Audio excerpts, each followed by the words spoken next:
Greetings once again in the lovely name of Jesus. Welcome to the Prodigal Voice podcast.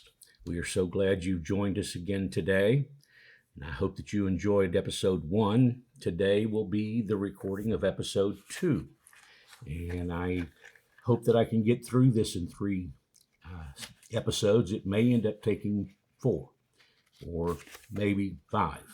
I'm looking at the total volume of data that I've compiled. So, as we begin today, I want to thank you again for joining and for listening. Feel free to download the podcast and listen to it at your leisure. But when I left you after episode 1, at the end of episode 1, I was in Plano, Texas in late fall, early winter of 1979. I was functioning as the assistant pastor for Anthony Mangan at the church there, Abundant Life in Plano, Texas. And I just took care of things when he and Sister Mickey were gone to conferences and what have you. And I fulfilled that position for a few months. And then Brother Mangan came to me and told me he felt like it was time for me to go back on the field, that God was ready, and he prayerfully had considered it, and I was obedient to that and decided I would go back on the evangelistic field. And that was sometime in early 1980. And the first place that I held a revival was in Berries Creek, Louisiana, down by Bogalusa. A friend of mine from Oklahoma, Bobby Steele, was the pastor there, and he had been after me for some time to come and preach for him. So the door was open and I took it, and it was a tremendous time. I had just turned 20 and was so excited to be active again in full-time evangelistic ministry, because that was where it seemed that God had directed my call, and I enjoyed the interaction with the various churches as I traveled and seeing the awesome things that God would do in lives all across the country. So I went to Berries Creek, and Brother Steele had told me that they had had numerous revivals in the years that he had been there, about 5 years, and they really hadn't had any success at all. They had had no one in the altars and no one that was seeking God. And he was a bit discouraged, and he was trying to tell me not to get my hopes up, but I knew a God that could break the hardest heart open and find that fleshy part and touch it and cause them to hunger after him. So we went down and started having revival, and the Lord was blessing tremendously. We had folks in the altars. We had young people that were coming and seeking God. We had several that were born again of the water and the Spirit. And I was so excited because it excited the pastor, it excited the people in the church, and the Lord was doing what he has always done. And he anointed me in spite of me and blessed the people. And it was just a tremendous time. But while I was there, I received a call from the district board of the Louisiana district of the UPC. And they told me they just needed to talk to me, and they set a time for me to come in. And I knew immediately what it concerned. It was the event that had happened back almost a year ago. It was March or April of 1980 when I got the call. And I agreed and went in to see them. And when I went to the boardroom, my dad had intended to come with me because I was pretty young, and that was a pretty august group of men that were seated around that conference table.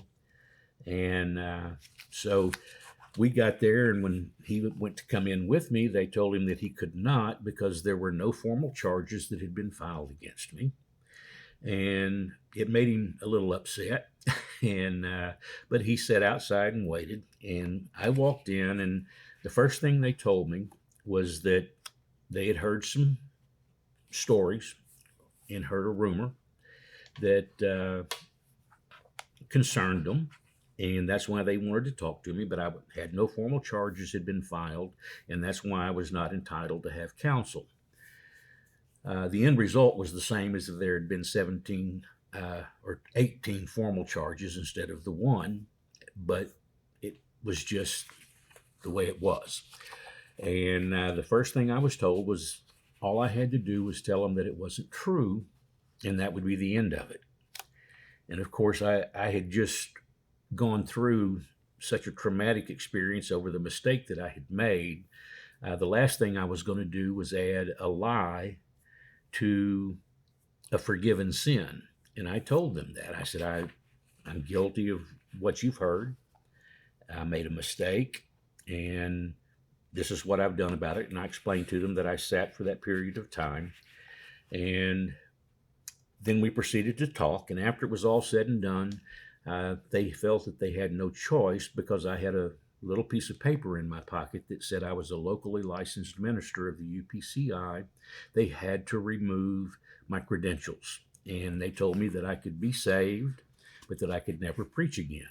And I accepted that as best I could. I didn't feel like that it was right, but it was what it was. And I honored their request for my license, and I left. And I was told that I might come back in a year and there might be some changes that had been made. So I continued to live for God. I was living in Lafayette, Louisiana at the time. But the first thing I did after I got out of there, I went wife shopping. Again, another very bad idea. You don't go wife shopping. You wait on God to lead you in the right direction. But I was of that young man's opinion that, hey, if I have a wife, they don't have to worry about the situation that occurred, and that will be the end of the story. Well, I married a young woman from Pitkin, Louisiana. Very pretty girl, godly in appearance, and we set out on our life together. And as time went on, I started to get a little bitter. We were attending a church there in Lafayette, and I was allowed to teach their youngest children, or their oldest children, or their adults. I could lead testimony service. I could sing special songs. I could even testify with a lot of anointing, but I couldn't preach. And I could never understand why they would trust me with their children, but they wouldn't trust me with their adults. So I became bitter. And I'm not saying I feel that way today. Please trust me. God has healed me so much from the spirit of bitterness that had started working in me and eventually overtook me. But I just was confused. I just couldn't understand it. And, the mistake that I had made was under the blood of Jesus. I had a clean slate as far as he was concerned, but the organization just has a rule that's in place and they don't have any choice. And the fact of the matter is, if I hadn't made the mistake, the men that I eventually became bitter at would have never had to make the decision they had to make. So there's no passing the blame to anybody. It all came back to me. I made a mistake, and that mistake was penalized in the manual by taking my license and never having an opportunity to minister through the organization again. Well, that bitterness that started in me then came to a gigantic growth spurt a year later when I went up, and it was a little over a year later. It was a youth camp, and I went up and met with Brother Tenney just briefly, and I explained to him that I would like to meet the board again and see if there was a possibility of getting reinstated and getting active again in the ministry. And when he looked at me, he had sad eyes, and I knew it wasn't good news. He said, Brother Phil, he said, you're going to be wasting your time and ours. It's just nothing has changed, and I'm sorry, but that's how it is. And so I said, okay. And I turned around and I walked away from that youth camp, drove home, and made a commitment to myself that was it. I was done. I was not going to waste any more time living for God. If I was going to have to deal with men that had no mercy and had no understanding of the call that was on my life. And I just walked away. Uh, and I quit going to church, quit having anything to do with church. And after that year and a half of serving God, the bitterness was just more than I could take. So I quickly became a sinner. I had married the young woman that I had met and seemed to be getting along okay. And by all appearances, even though I had no longer had an active ministry, by the measurement of men, I appeared to be successful for my age. I mean, I was just 20, 21, and I began chasing rainbows.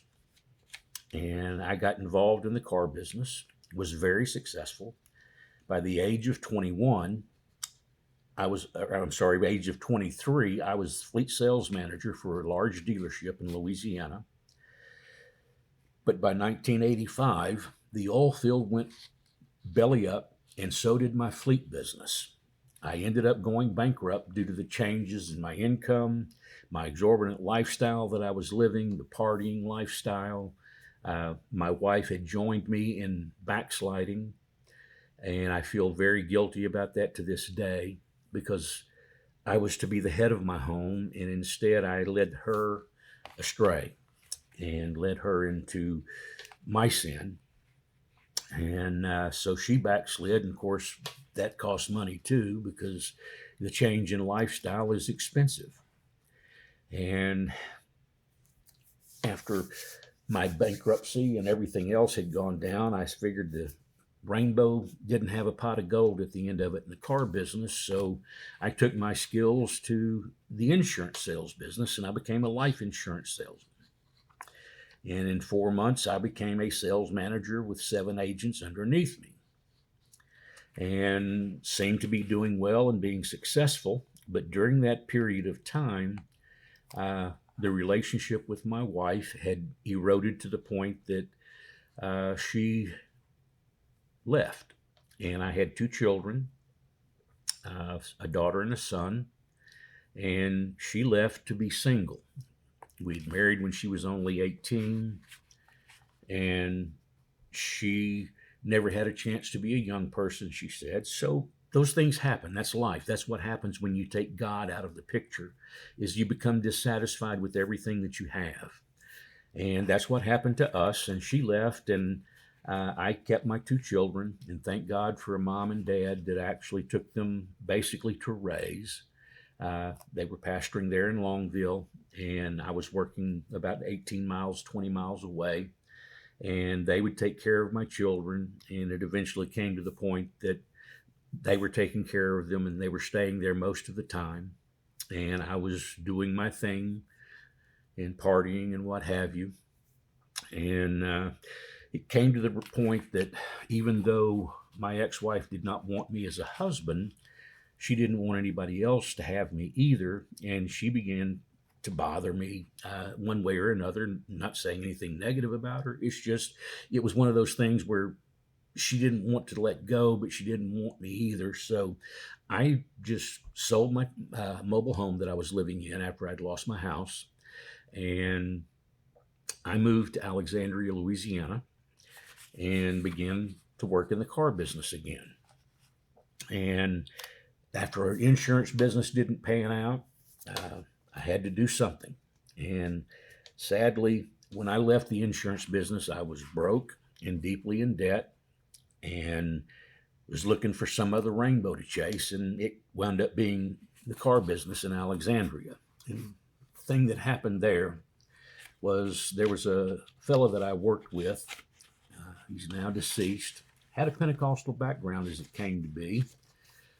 His name was Stan, and Stan introduced me to something that I had never really had much access to, and it was right up my alley. He introduced me to powder cocaine, and at the time that I started fooling around with powdered coke, I weighed about 260 pounds, 270 pounds, and I got turned on to the powder cocaine and began to use it quite a lot. And if you saw me coming down the street, there were three things you could count on: that in my wallet, I was going to have an 8-ball of Coke, a razor blade, and a McDonald's straw with the tip trimmed just exactly the way I liked it. And I stayed high 24/7. I made a lot of money in the car business. I lived in a shack, a one-room efficiency apartment with a bathroom down the hall, because I wanted to be able to do as much cocaine as I wanted. And in the car business, it's just rife with cocaine. At that time, it was the thing to do. Crack had not yet become popular.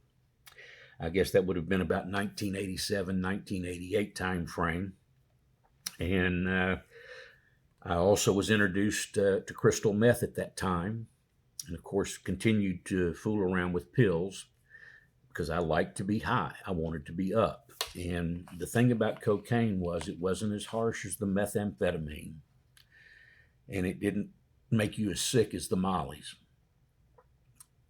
It made me feel like I was 10 feet tall and made out of stainless steel as long as I was high. Plus, I lost a lot of weight. By the time that I finally met someone that helped me make a decision to get off the cocaine, I was down to 160 pounds. I'd lost 100 pounds and wore 32 waist pants and was skin and bones. But I thought I had it made. I thought things were just fabulous and fantastic. And so the drugs really had a hold of me. And I started playing music in the nightclubs, taking the gifts that God had given me and prostituting them before the gods of the world. And of course, in the music business, you have those same things, same issues, people that want to be on top of everything all the time, and they like cocaine. And it started out just me sharing what I had, and then realizing that, hey, this is not going to happen because I am going to run low on my products. So there were a group of guys that I've worked with in the car business that pooled our money together. And for whatever reason, the dealers that were around at that time trusted me and nobody else. I guess they'd had dealings with the others and it hadn't gone well, but I had never given them any problems. And I guess I was too naive to know how to play the game, but I was just straight up and honest like I was in everything else that I did, except for my relationship with God. And so the more of us that came into the little group that wanted to pool our money, the amount of money got bigger and bigger.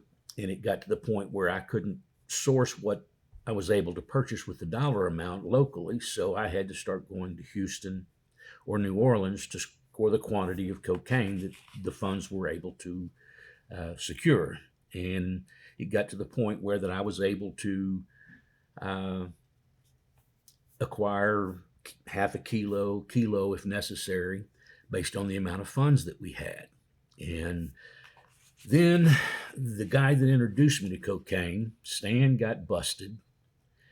He had been a narcotics officer with the state troopers before he retired. And he got moved away from Alexandria to Baton Rouge to work at a dealership there. And it wasn't 3 or 4 weeks after he was down there that he started to call me and just talk, and we visited. And I had actually, when he got busted, he'd come to my home, and I had talked him out of shooting himself in the head with his service revolver, which he had in his seat, in the seat or in his mouth the entire time we talked. He'd been drinking out of a liter bottle of vodka straight up. He was pretty drunk. He was kind of high, and he just was afraid he was going to go to the pen. And I talked him down and talked him out of it and convinced him that he needed to rethink everything and realize that life wasn't going to end because he got busted. And so after all of that, he's calling and talking, and the next thing I know, he's telling me that he's got the same situation set up at the Mazda dealership he was working at in Baton Rouge, and they had pooled their money and they needed to get some dope. And he asked if I would be able to help him get the drugs because he didn't have the connections that I had. And I said, well, you know, yeah, I guess I can, but I couldn't imagine in my heart that the guy that introduced me to it and the guy that I talked out of blowing his brains out would actually set me up. I mean, I just couldn't imagine that. Talk about being trusting. That's being a trusting fool. But I didn't realize it at the time because I was still using, so I still felt like I was stainless steel and 10 feet tall. Nothing could affect me. So the first few times I was very cautious. I would never be present when he picked up the drugs, and I would never have the drugs available whenever I picked up the money. I made sure he had a different drop spot from where I dropped the dope. And it was, I was cautious, but I wasn't real careful.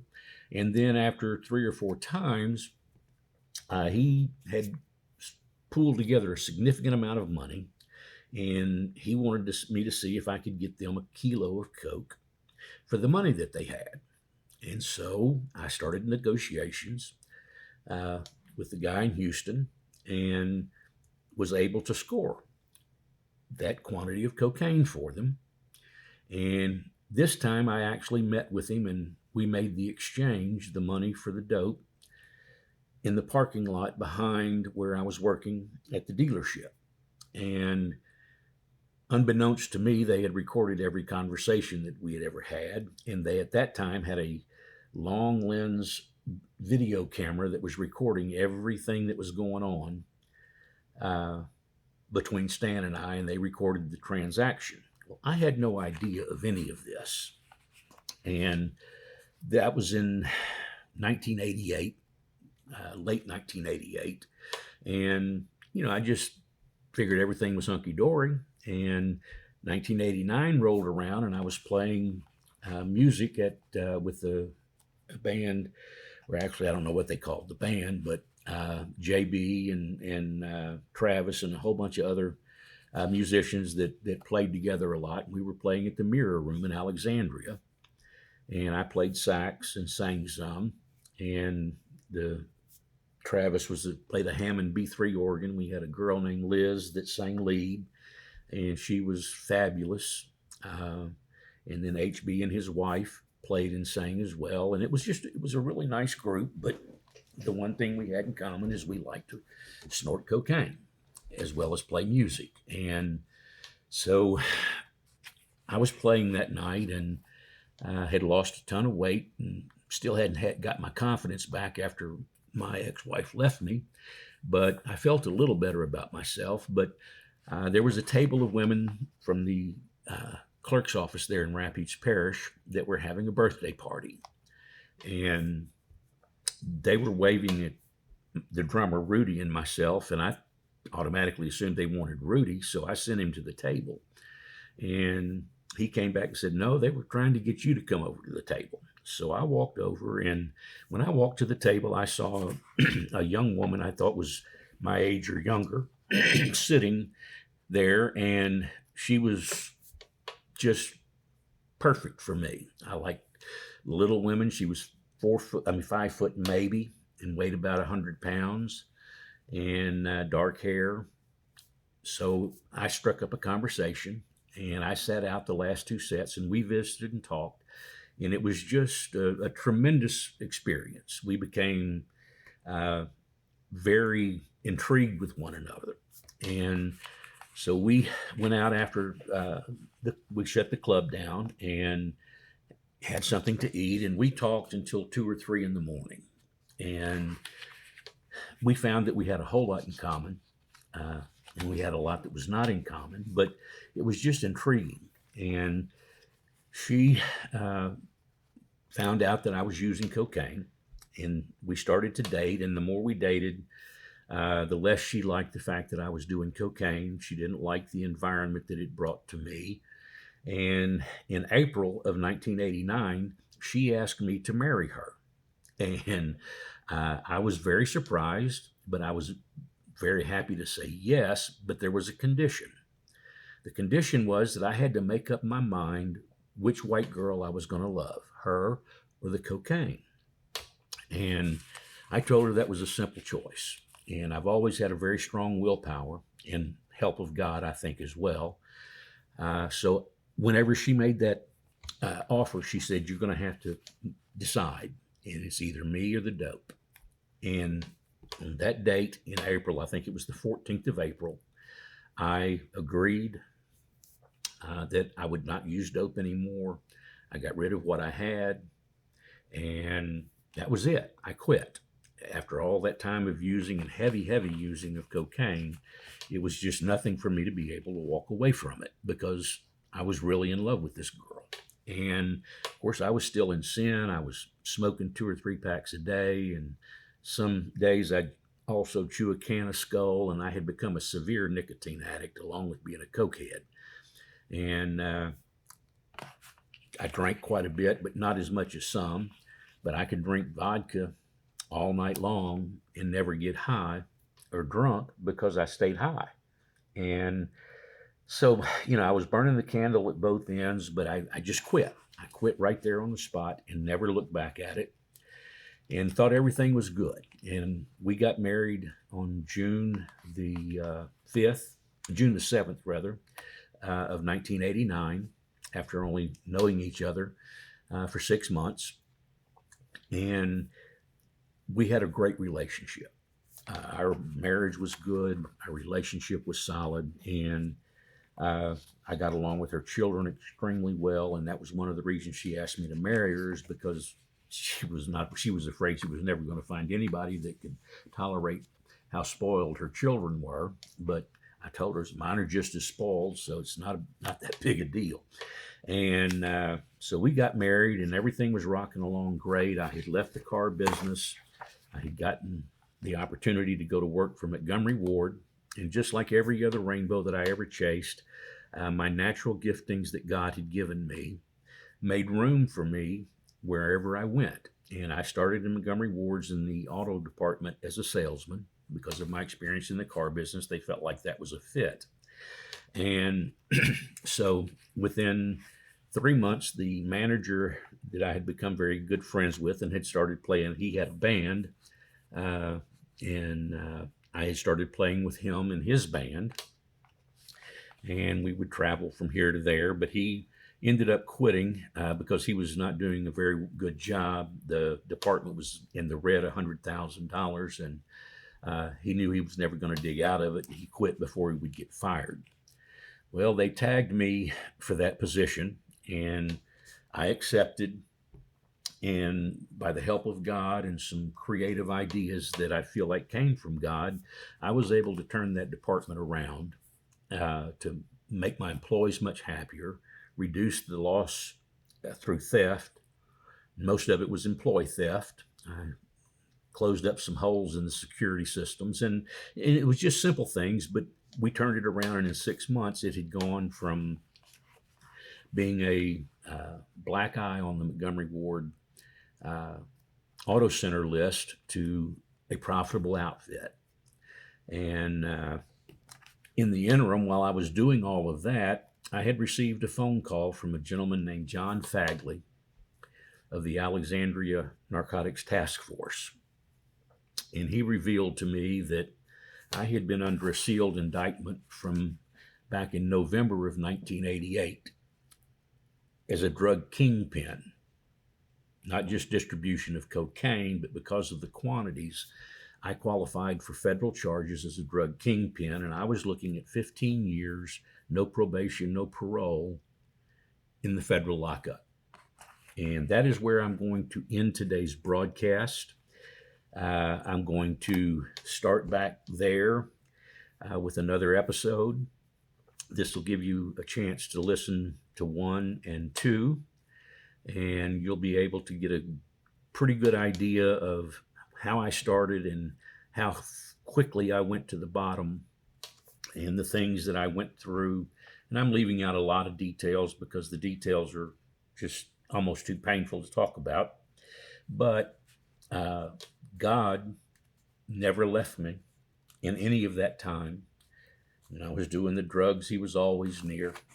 In fact, there was an evangelist that used to preach for my dad every year that when he would come, he would want me to come and visit because he knew that God still gave me messages, and he would prowl through my brain and take notes on everything that God had given me that I wasn't ever going to preach. And then he would go and preach them. And so God was never far from me, but I was very far from him. And I know that doesn't make any sense logically, but it's a fact. He was near me, but I was far from him. But we'll take up next week after I found out about my indictment and the things moving forward from there. So we've gone from late 1979 through the fall of 1989. So 10 years have passed, and that's where we are. I thank you for listening. I thank you for joining in. I pray that you have a very blessed day, and that God will cause his face to smile upon you, and that you will go forward in Jesus' name. God bless you.